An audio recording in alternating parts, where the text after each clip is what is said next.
में नहीं आया। हजरत रसूलुल्लाह सल्लल्लाहु अलैहि वसल्लम की आंखें इस बात को सुन के नम हो गई और आपने कलाम हमीद की इस आयत मुबारका को पढ़ा, वइदल मऊदतु सुइलत, जब कयामत का दिन आएगा, जिंदा दरगोर की जाने वाली बेटी की जिंदा दरगोर करने की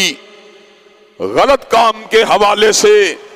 मालिके कायनात उन मुजरमों से सवाल करेंगे कि मैंने तुम्हें अपनी रहमत दी थी, मैंने तुम पे अपना फजल किया था, लेकिन तुमने मेरे फजल बेपाया को धत्कार कर बेटी को जिंदा दरगोर कर दिया। हजरत गिरामी कदर हजरत रसूलुल्लाह सल्लल्लाहु अलैहि वसल्लम अपनी बेटियों से किस कदर मोहब्बत फरमाया करते थे, किस कदर उनके साथ प्यार किया करते थे।